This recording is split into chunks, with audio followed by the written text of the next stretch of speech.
Beautiful highlines of Shanghai. Of course, that's where we are casting this from as well. But the game was not so beautiful for Victory 5.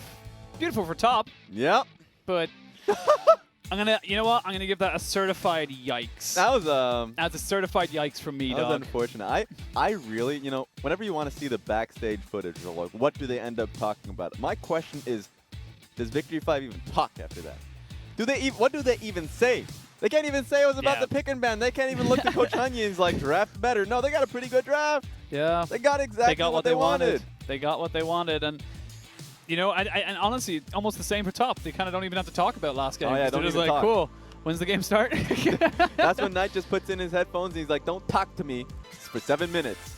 Because right now he's on sky high, being able to pick up MVP that last game. Yeah, man of the match, and really no surprise there. And can you blame it? Like, there's not really much to say. The guy was just everywhere that he needed to be and just outplayed everyone. Yeah, this one's literally what happened through mid lane. So great job from Gragas, actually always looming over the lane, and then of course not even being able to hit Knight on this one. He's able to flash. I still think it would have been hard for Victory 5 in that instance, but this is essentially just a Knight highlight reel. Yeah, it has to be if you really think about it, as he just goes into 2v1, takes down Ben 4, almost takes down Windy while he's going, and you talked about it, the Triumph, and he's able to get those resets in terms of, you know, health. It's just so much that he was able to do, and I don't know, there's not really a lot Windy did well or could do any better because Knight is just that good. At that point, it's already pretty doomed, I think. A lot of the ways Yasuo can play through the matchup is utilizing the wind wall, either for the ultimate that she ends up throwing or, of course, for the flawless duet. But at that point, he could actually just start face-checking or face-tanking the Yasuo with how large of a lead he had on that one. 2 levels advantage on that one. Goes back to base after that solo kill. Gets a Ravenous Hydra. Straight away. Like, literally straight away. Yes. Instant GG. I felt... That's when both players, top and mid lane, just check out. 369 was getting targeted later on, but at that point he was like, all right, I see a gray screen, that's fine. I'm just going to chill out. My team will win for me. The fact that he was like you said, 2 levels behind. Yeah. And you even tried to say, like, damage to minions. Even then, he was still so far behind. I'm reaching. They're reaching for nothing, realistically. Like, reaching is definitely, like, you know, a nice way to put it, but... You know, I can't even say, you know, stats for air breathe, like the fact that he was able to breathe air in game because he wasn't able, he was dying so frequently. You know, he didn't get that. I'm gonna introduce the LPL participation award. He participated. There we go. And that's all that he was able to do. And like again, like it was not, we're not so much, you know, giving FLICKR, you know, negativities to Windy. He just couldn't do anything. Knight is just that good. We've seen this multiple times, in fact. I think last split he was able to have the same performance over Icon in the series versus OMG. We just saw it actually last series going up against LNG, where he's able to go up against Flex and dominate in the laning phase matchup. And that's the issue that I have. I think Victory 5, a team that is so focused on the early laning phase, and something that's been difficult for top esports to deal with is late game team fighting, actually. Coordination and team fights have been an issue from them going up against some of the best teams. So when you're trying to challenge top esports in literally their early game bread and butter, you're going to suffer, and that's essentially what we saw here. Yeah, we talked about it a little bit as well, you know, during the week in different broadcasts. You got to play your game. And unfortunately, if another team does your game better, there's not a lot you can really do there. Like, you know, they got Windy's Yasuo. They got the Sylas to be able to set up. They hovered around mid. Yeah. But top did it better. I was actually very surprised Sylas escaped the ban. Banned pretty much every game just yesterday when I was casting on that one. And this time they gave it to the Sylas. He got a pretty good matchup. He was able to, once again, have a great combo, like duo alongside the Yasuo. So I think much like how Victory 5 succeeded going up against Rogue Warriors, they need to kind of channel that energy. In that series, what we saw was them kind of get outplayed in game 1 and then start to adapt, not through the pick and ban, but through individual play and kind of understanding not only did, hey, you know, jungle matchup kind of screwed us in this instance, we messed up how we executed the early game, just kind of have to play better. And that's, if we are talking about any wrench to be thrown in, maybe try and find some Any top. There we go. Any top. Maybe you find something in pick ban, sure. But also, you got to be able to execute better. And that's the big difference, realistically. It is the execution. You know, it's the difference between top being able to execute so damn cleanly in those early game skirmishes versus a V5 that just couldn't. Yeah, so it's going to be fun, especially since now RNG is very likely watching this, by the way, in Beijing. So that's already they're going up against, know who they're going up against. They're scared. And they think a little sweat, a little sweat just dripping down. Few eyeballs are now looking towards Xiaohu and saying, how can you contain this? Xiaohu is Week 8 MVP. He's got that. Yep. In fact, we're probably sending via, I don't know, Suning delivery or something, sending that medal towards him so he can feel that confidence going into that set. I was going to say, like, they're asking Xiaohu, it's like, how are you going to deal with this? He's like, oh, I'm going top. Sorry. Oh, yeah. We were like top. Lang Jing on the game. I thought it'll be fine. But, you know, for Victory 5, they got to try something. Otherwise, their playoff hopes definitely dwindle away. But for top, business as usual, like we said, nothing really changed. They can literally ban exactly the same things they did. They're on red side again. No substitutions for either side. They can do whatever they want. Yeah. I want to see what Coach BSYY, what he has for us. I think this would be a great time to start experimenting. You don't have to continue to run the same kind of play style. Great example of that, you know, how strong is the Sona Tom Kench. Tom Kench should be theoretically better within the lane. Sona did get a significant nerf, in my opinion. There's a lot of that one through her movement speed and all that. But it's still a possibility, and that's something that they tried to run a few times within the playoffs in larger moments. I think it's a good opportunity. Not a lot of people will be excited to hear Sona Tom Kench, but I'm just saying, try something out. Yeah, don't lose the same thing twice. Just learn. I'm saying top esports, learn something by any means necessary. Learn a lesson from winning in a fashion like this. You're literally like that meme where it's just like, come on, do something. I'm just saying Poking them with a TES. stick. Because I'm saying TES with how well they're playing right now, what do they learn from the last game? Not a lot. But the next game, maybe. If V5 can challenge them, we are into picks and bans for Game 2 of this best-of-3 series. Top, of course, 1-0 up over Victory 5. Victory 5 going to ban away the Gragas, going to ban away the Aurelia, so at least they're making some kind of adaptation. All right, and so, yeah, once again, Yuumi's up and available. Lux did get a slight nerf well, a pretty large nerf to her shield. And that was a pretty large factor of what made her great within the lane, so I think Yuumi was now just a far better pick within that one, but Tom Kench, people are starting to prioritize it. You saw it last game when Ben was able to pick it up. And TES, they banned the Yasuo, so now that the Aurelia isn't a counter to it, Sylas left open. Still up. They're going to go for it, but again, V5, they can flex this now into most of the lanes. They're not held down by Windy's Yasuo, as it were. And they can definitely throw it into the lane with the Aurelia banner they had. Aurelia is pretty damn good into the matchup, and especially with how Knight was able to just throw the first game into the spanner, 100% ban it away, and now you have an option to send it into a solo lane. The Ravaging Viking picked up there, was banned in Game 1 by Victory 5. They had to leave it open so don't get those triple jungle bans, and that means that XX, he gets Olaf, and we talk about it at length, obviously. A lot of other regions don't really see the value in the Olaf, but if yesterday's game of WE versus IG is anything to go by, when your Olaf at 20 minutes is 10-1, it's still pretty good in the early game. Yes, LPL Olafs have been pretty damn good, and a lot of that has just been full unity and when you want to skirmish. And also, if you have that IGW game in the memory, then sometimes you just get a few Ning kills in front of your faces, and you take those. You take what you got. Victory 5 do need to lock in a jungler here because they themselves banned away J4 and Gragas. They don't want to go into the second phase with more jungle bans looming over them, so it's a good idea. I like this hover. I want to talk about this one because Knight does play Diana a bit in solo queue. Some people have been really despising the pick, or at least going up against it in solo queue. I don't think it should ever get picked in competitive, but the fact that he's hovering it is a good call out. Yeah, you can't make it in solo queue especially. You can just snowball an entire game from the Diana. Roam gets a lot of kills, but it is the Zoe locked in, so Knight, we have seen it flex. The Zoe's flexed to the top side as well, but I would assume Knight going to be taking that into the mid lane. Yeah, he's definitely taking it, and if no one else wanted to see Knight stomp a lane, he's going to do it again. He literally just took away he took Flex's breath away in mid lane. He was able to have a 20 CS advantage in that laning phase matchup, and then just completely took over the map.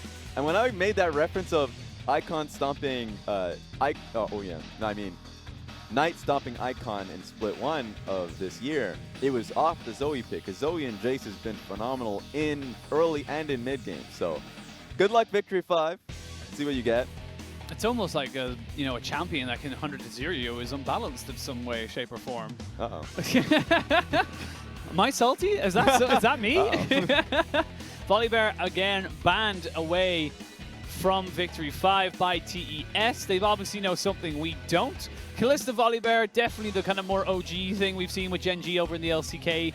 Did kind of work, but at the same time, Volibear hasn't had the best of times in LPL. We still shall not see it. They took a lot of tank supports out of the equation, which makes the Yuumi all the more viable. And Yuumi Lucian kind of have to harken back to what Tucson and Def was able to accomplish in Rift Rivals, absolutely blowing the matchup away, and a lot of dual lanes ended up picking that up. In fact, that was actually LokeN last series we saw. He was able to do so much off the Lucian Yuumi lane, so he's got another try at it.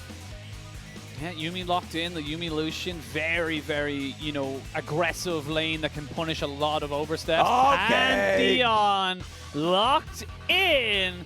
3 picks, 0 wins. V5, they trying something. Is it a mid lane or is it a support Pantheon? Because we've been seeing a lot of support Pantheons. I think it's the support, the way these hovers are going. The Nico, the Corki, they have a couple of options available to them. Azir has not been picked up or banned as of yet. Victory 5 are going to force Top Esports to learn a lesson.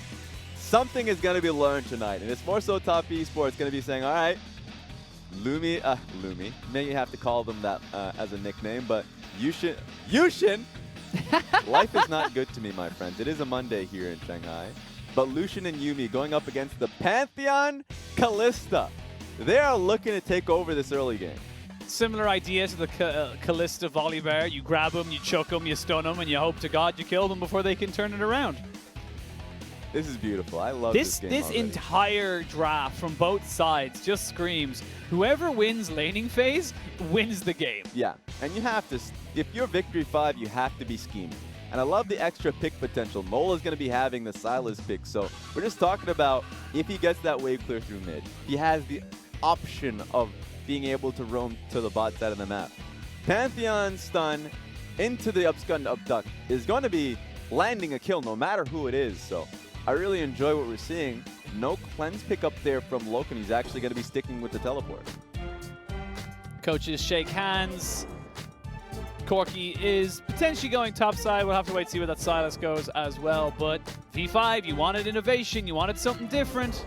I would expect they put it in. I would expect the Corki up in the top lane. And Corki top lane, especially in the Vladimir matchup, is great. A lot of the times, this is when you have to shift your perspective from, hey, you guys have seen Corki Vladimir in the mid lane matchup pretty consistently in previous metas.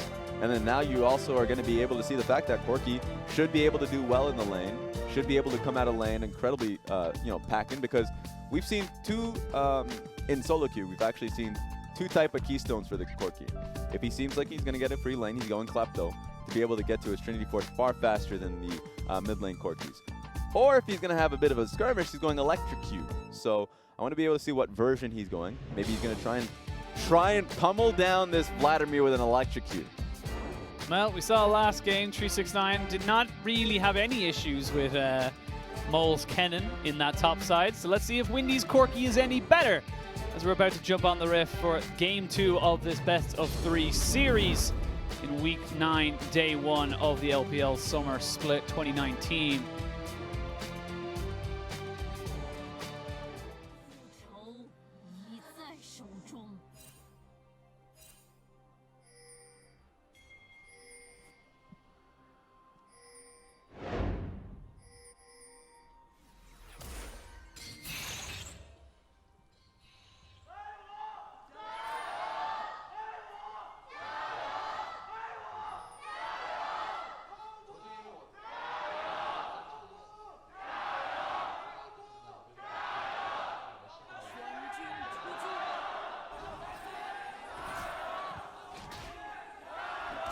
All right.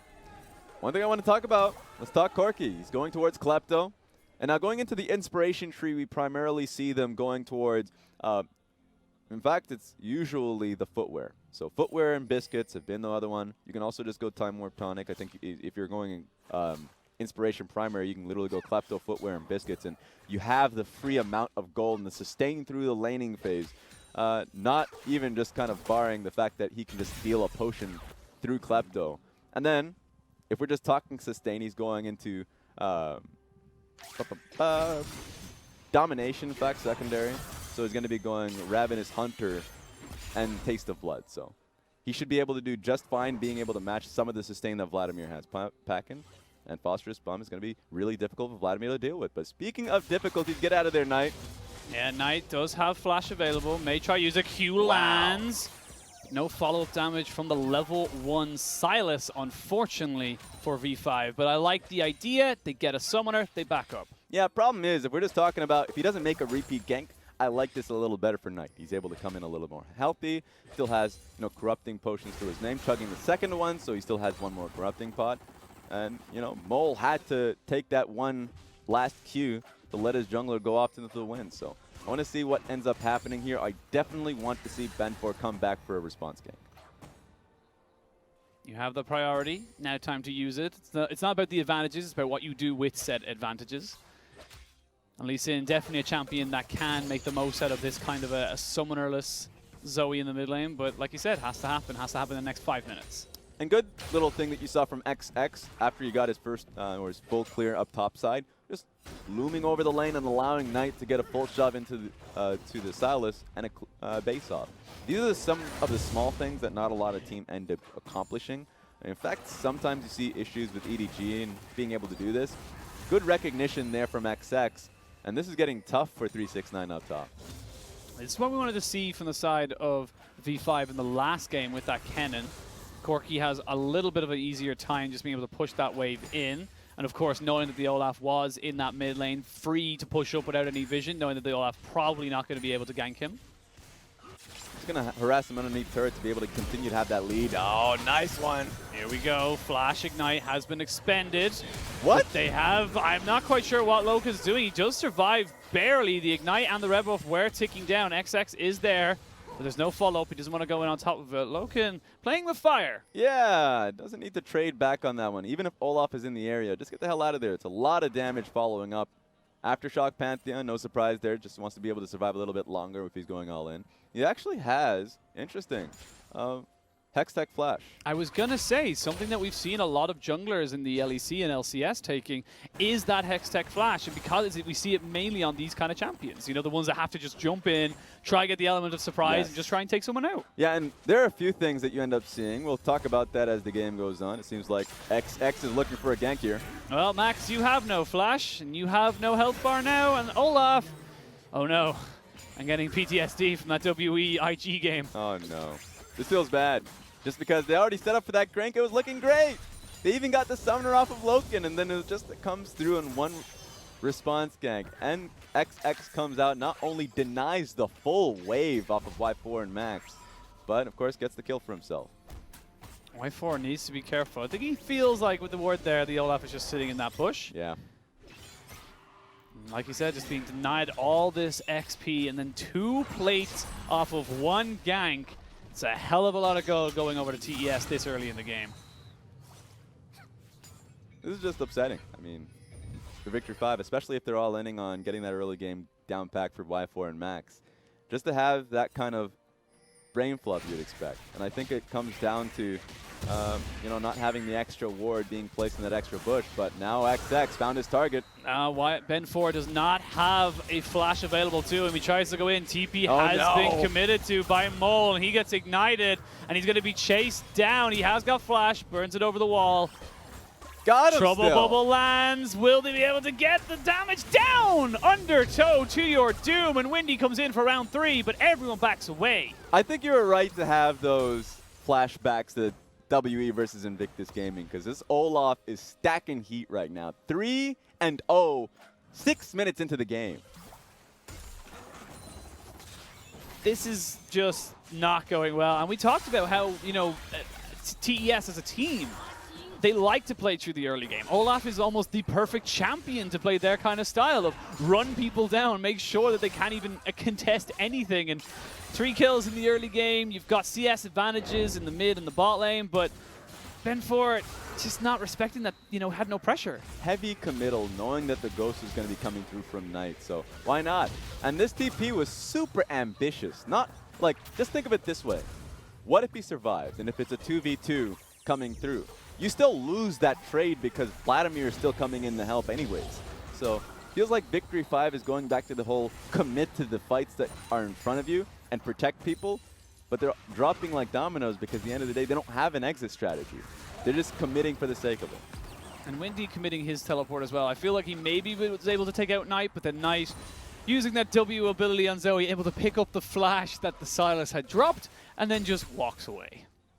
Sad times. Yeah, this is definitely sad times here. You feel happy that, you know, TES definitely bouncing back from that loss versus Suning. The fact that they are looking damn good right now, and they're able to continuously play through Zoe. Like, Zoe is having a hell of a time, mostly because even in small instances, like when she lost her flash early, Olaf recognized that, played around her, and it was Knight that played respectfully up until that last play. And RNG, they're going to be definitely looking at this. Like you said, top definitely bouncing back in the correct fashion after their 2-0 loss against Suning. Victory 5, I feel like they got to throw everything at this team. They got to try something before. Flash, let's go! Not quite. It's okay. They all backed away, but they have to do something. If they don't win this early game, they literally lose the game. I'm pretty surprised that Ben4 didn't want to go for it because, you know, Max was certainly wanting to commit to that Hextech Flash. They had a control ward in the bush. Now, you kind of have to assume that LokeN will have this one warded, but they're going for it now. Yeah, Dragon was being taken by Olaf as well, so he will be able to join into this one. They do land the Dragon Strike. Heal comes out from the Yuumi, and they back away. Now XX is here. There is still no actual flash onto Max. He's just going to try and get out of this if he can, but here comes Knight. And TES are collapsing down. They want to get the advantages. They want to get the gold. Minion Wave is going to deter them, though. Good play there from Y4, able to keep his support alive. Yeah, perfectly timed wave, but Max still has to concern himself with a possible dive when the wave starts to crash in. Good time. Oh, good thinking from XX, actually. Because while his dual lane is saying, okay, perfect, we'll just keep them under tower. They're not going to do anything about it. That's an 8-minute Ocean Dragon. Huh? 369 kept underneath his own tower, so we're seeing a trade. My God, please stop it. Pressure. As I say, that top lane goes in favor of 369 as he takes on a 2v1, comes out with a kill. May be able to take two. 369 coming up huge, and TES are taking everything on the map. Literally everything is going wrong for Victory 5, but so close to death. 369 gets his Crimson Rush at perfect timing and is able to get that 1v2 underneath turret. I want to see a full replay of exactly how 369 did everything he did top lane, and that's such a huge shift of power now on that top side. Upstun and Abduct just misses, and they still have a good amount of poke underneath turret. Just taking a look at this, able to heal back up, goes underneath of course to be able to get the kill on the Windy. So as the sustain goes straight underneath turret, and this is when your eye should be focusing on the bar. Easily gets Crimson Rush while he's dashing forward, and so Mo's not going to be able to get the kill on this one. I think he was overthinking it at the very end. Just accept that the kill went through and that you lost one person on the dive. Tunnel visioned on that health bar. When you see Vladimir on about 10 HP, you're thinking, I can do this. Unfortunately, you got to also keep an eye on the other bar, like you said, and just accept that maybe you can't. And 2 kills, gladly taken by 369, and he's got himself his half item shop, and that's exactly what he wants. All right, Olaf, Yuumi, you got to walk away and give him that respect. At least Windy's coming in just to look to protect him in this situation, but this is definitely turning into that top dive sequence, right? When 369 is in this situation, at least, not being necessarily given the resources, has to deal with, you know, Ben4, or in this instance, Mole, trying to threaten a dive. This is 2 games in a row where he's getting bullied. And he's able to fight back on it. And that is the scary thing. He is getting focused from the side of V5 in this game. He is the one who they're trying to put down. And arguably, he's the one furthest ahead, you know, like arguably speaking, because he's just able to create those advantages and really just kind of, you know, push himself to the forefront and say, I don't need help.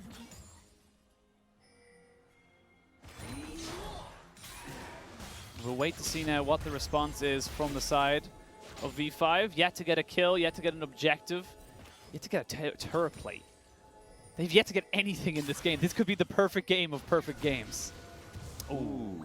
very close. Ooh, They're still going to be committing to this. They're going to try and commit to this. They have got 4 people here. They're going to put a lot of damage there on top of the Lee Sin. He gets healed by the Yuumi. There's the Kalista coming in. Lee Sin is the first one to drop. The culling comes out, and they're able to take 2 for none as this one continues to go on. Max trying to just change it around, but it's 4 kills over to top, and this game is all but over. Yeah, Pantheon wanted to go for a Hail Mary on this one. Thinking about the long term, both teams knew that the Rift Herald was going to be the contest, and just sad to see that Ben4 wasn't able to land that Q on XX. Didn't have the full coordination to be able to come into it. You saw the full collapse coming in from top esports. And they committed everything to it. Ignites, flashes, everything. But they just haven't got anything right now. They are 6,000 gold behind at the 12-minute mark. This is getting a little disgusting. It's turning into a perfect game, is what it is. Victory 5 just needs to be able to upset anything to get 1 kill. They're holding themselves in here. They can actually just get dove underneath this turret. It's incredibly easy with Yuumi and the Olaf. This, yeah, you talked about the Yuumi and the Olaf. They get the flash out of Max, and they get the kill onto Kalista. Y4 goes down, 0-11. That top tower will be soon to follow as well. Full gold going over to TES. Yeah, they're not thinking properly on this one. I think they're just done. It does seem like they're checked out. But taking a look at this one, this was a good attempt from Victory 5. It looked like it went straight through him, but he was trying to go for the kill on towards XX. In my opinion, was a good attempt to get the pick. He was incredibly low. Still is able to regroup with LokeN and Ben, and this is where the collapse tends to turn in favor of top esports. I loved the pick, and I think that that was something that Victory 5 should continue to go for, but in terms of execution, that was one of the bad ones. Victory 5, you almost feel like they're in their own heads at this stage. They tried to overforce a pick, didn't quite get it. They tried to make something more happen from it, and literally from that one, all they wanted was a kill, and they lose 4 people. Yeah, and they have a small window too, because these lane assignments from top esports are great. Like Lucian and Yuumi up topside, getting the wave fully cleared out. You don't actually have to move Knight whatsoever. Keep him mid lane, and he's consistently shoving Mole underneath turret. And they will always have the collapse. That's just going to be the case. And so Victory 5, looking for that play is great, but you need to be in and out. Unfortunately, they just didn't land the necessary abilities, and I think that's what came down to Ben not being able to hit that Q. 13 plates. Wow. Almost 1,000 gold just for Yuumi. And another kill. What happened? 369. He's just too fine, my friend. I don't even know if we need to see it. I think it literally was just Vladimir with a proto belt and sorcerer shoes. Oh no, Mole's gonna die on this one too. Oh, maybe. They trade back. Knight goes a little bit too aggressive, gets taken down. Mandrop going to come in off the backside as well. They need to try and kite back towards XS, but the Yuumi has so much control over these small corridors. TP going to be committed by the Vladimir as well as 369 tries to jump in on top of this. Max is the first one to fall. They trade for 1-for-1. He's going to flash in, get the Tides of Blood going pretty damn hard. Gets 2 kills. Will he be able to get a third? You've got to think it's in the cards. But Mole flashes away. Another miss Q, and Ben4 tries to keep himself alive. Oh, the Yuumi actually put the aggro onto the Vladimir. LokeN now underneath turret. They won't get the perfect game, but you can see even when everything goes wrong, top still come out on top. Yeah, I think LokeN played that one out well with the Pantheon ultimate looming behind him. So he says, okay, I'll just rejoin my team on the left near the red side jungle. Does a great job to be able to duck away from Victory 5's grasp. And Victory 5, they can take solace knowing that they got 2 kills. They need 4 more to beat last game's record. So a 2-level lead that happened through the Lucian, but apparently we just need to be able to see this one. Oh, has vision on him in the bush. There was a great ward at the red pit there, so unfortunately, full burst on his head. Taking a look at this one. LokeN forces forward. When the moment he sees the Pantheon ultimate coming right behind him, rejoins XX. And if you have an Olaf right next to you, and a great ability from the final chapter in Yuumi, being able to just kite around it. Take a look at the fact he was able to get the last take of damage onto Windy and allows 369 to be able to flash into the tower dive. So great job to just regroup. And you see here, watch this. 369 actually doesn't have tower aggro, and I think it just goes out. Oh no, yeah, the Yuumi made it go on top of him. Very unfortunate. 369 though, he's 5-1, he won't really care that much. And package used mid to try and dissuade top esports, but there's just no stopping this train right now. They have so much gold. They have 10,000 gold pre-17 minutes. There's not really a lot they can do. Yeah, this early in the game. And you get to see these a lot from, you know, top esports going against some of the lower teams. It's nice to be able to see them essentially play through their strengths. You love it. Especially in the final weeks of the LPL, you want to be able to see consistency on this route. So let's see how they end up finishing one out. Knight has a great range here. Nice Sleepy Trouble Bubble. Bubble does land. Going to try and hit another Q. Sylas going to steal the Olaf ultimate. Redemption comes down. Mid lane turret has been taken, and that's all top wanted. Just keep through mid. Beautiful thing about Zoe is that just use the terrain around you here so you can just elongate, extend the Sleepy Trouble Bubble, and try and find picks around the mid lane. So. And if they're too afraid to walk up towards you in the mid lane, rotate bot, take the tier 2. You got to feel like it's only a matter of time before top esports really start to pull the pressure on this. Mo does need to go back to base though. We got a good clear off top lane wave so they don't have to worry about it. But wave's already crashing on the inhibitor in the bot lane. Deja vu, another pre-20-minute inhibitor turret falling potentially here for top esports. And oh my god, right. Ben 4 has to flash away from the Yuumi because that Q potentially could have been his death. As we see XX jumping in here, trying to get Windy. They're going to get the flash out of him. He's going to flash in on top of it as well. Actually trading the Olaf down, but 369 drops the Hemo Plague, and the rest of V5 will fall to the knees as they are just taken down. This is most likely going to be game right here, right now. Yeah, Vladimir already has 7 kills at this stage, and now you're just looking at Windy with 20 seconds on his friend coming up to try and keep this one open. Good guy minion blocking Windy there, not able to get the full damage there from the Paddle Star, but they only need that one minion to take down this Nexus turret. 19 minutes is all it took. A combined game time, or best of 3 time, of less than an hour. And top 2-0, victory 5. That's insane that TOP is able to do that. Both games in a series too. At least with the OMG series in split 1, it was game 1 that was incredibly fast. Game 2, OMG was able to adapt and slow the pace of the game down. This time around, Victory 5 weren't able to do much. They threw a Hail Mary in game 2 with the Pantheon pick, but then Olaf just came right by in the unwarded bush, got a gank, and even that strength was turned on its head. I want to know, I'm going to have to try and figure out, was the longest game longer than this series in the LPL Summer Split? Good question. Because I think we hit about 45 minutes, about 44 minutes, because the first game was about 25-ish minutes, and that one was 19. So it would have been about 44 minutes for the combined total game time.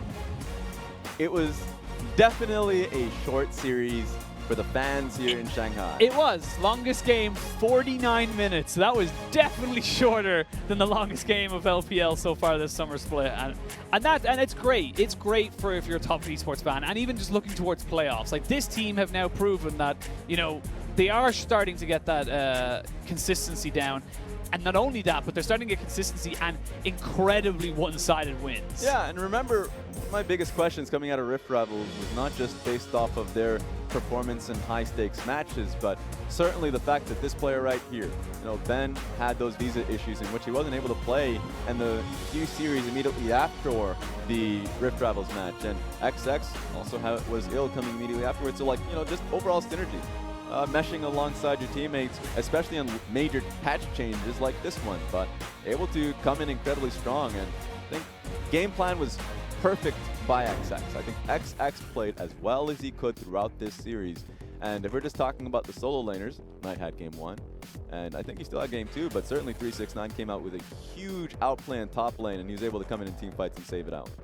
Yeah, I think, you know, if I was to vote, I think 369 would definitely be on my ballot for man of the match MVP. But we'll have to wait and see, of course, exactly how that goes. But top, like, it literally from minute 4 is when you can just see them just constantly pushing. And again, I just, you know, V5, I personally wasn't very convinced about them at the start when I joined. And consistently they've just shown that they're not quite of playoff caliber. So the 4 series that they have left, because we're putting a lot of pressure on them, especially losing the top esports in the fashion that they did, but they still have LNG as a match. That one's going to be difficult, especially regardless of the LNG's performance recently. They're going up against some of the best teams and losing out on that one, so I want to see what they do versus Victory 5.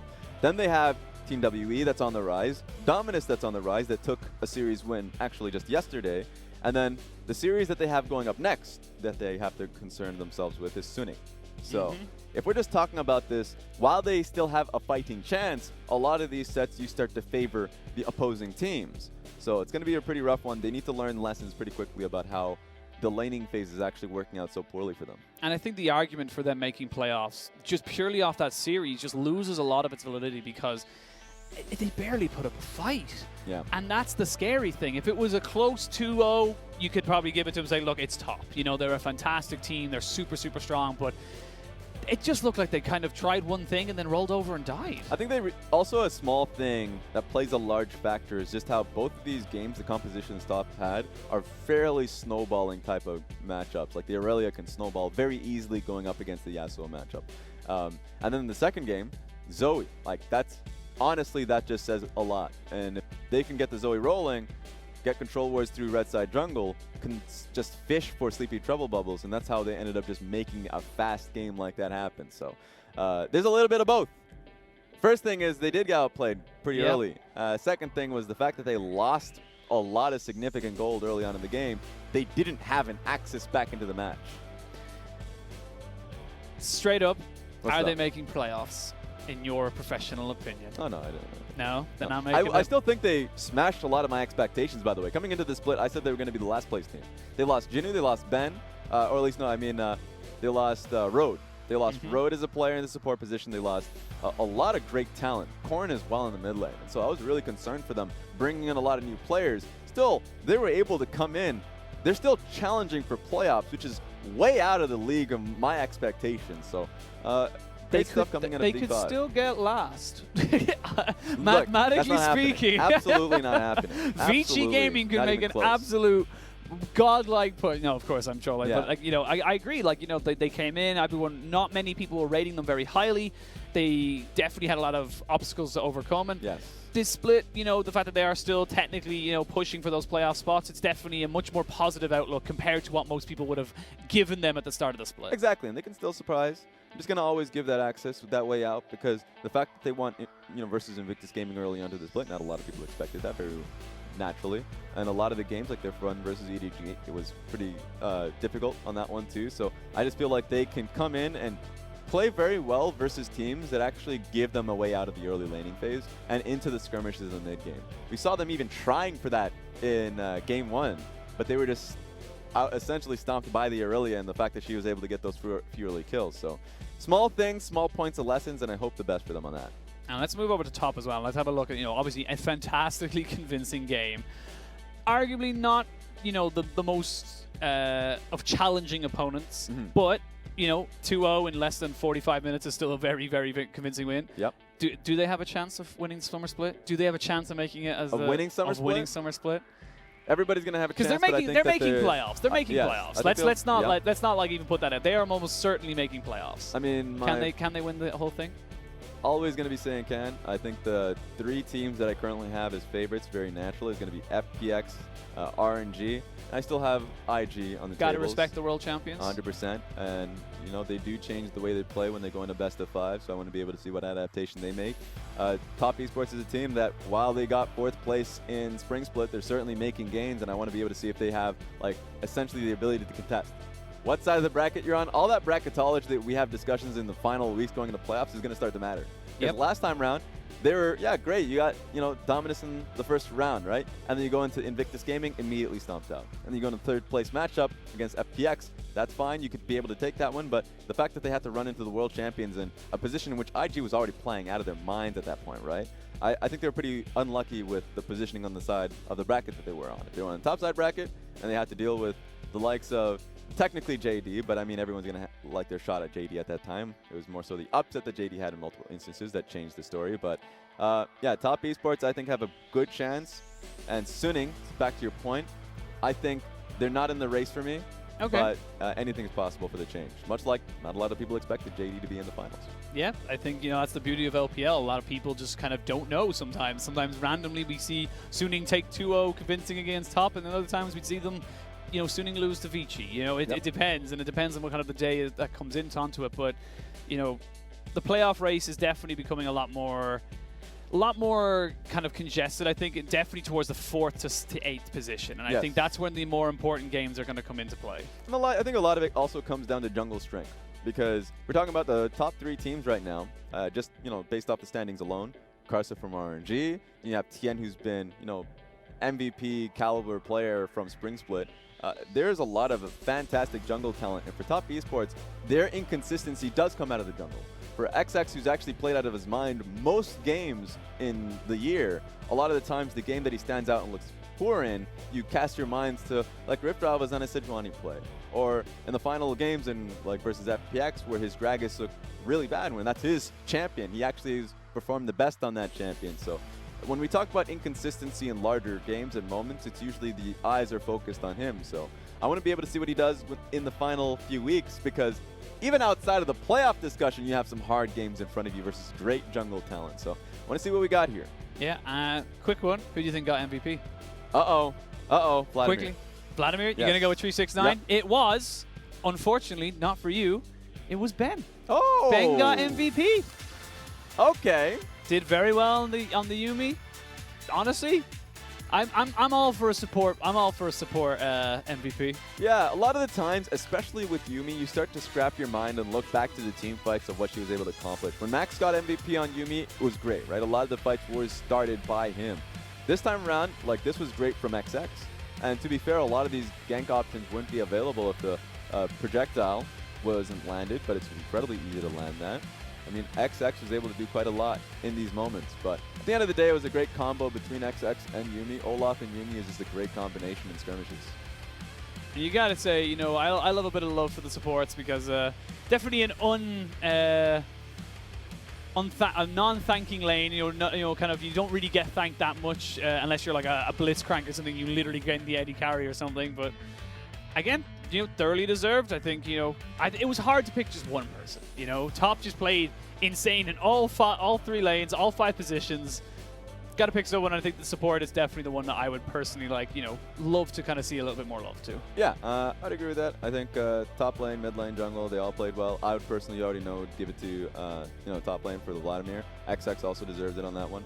I think it's difficult to make that call, in my opinion, towards giving it to the Yuumi, but Ben has just been a great form of pressure since coming back, so he deserves one at the very least, so at least he's got that going for him. Yeah, looking forward now, kind of moving away, obviously, with next game coming up, which is going to be RNG versus Suning.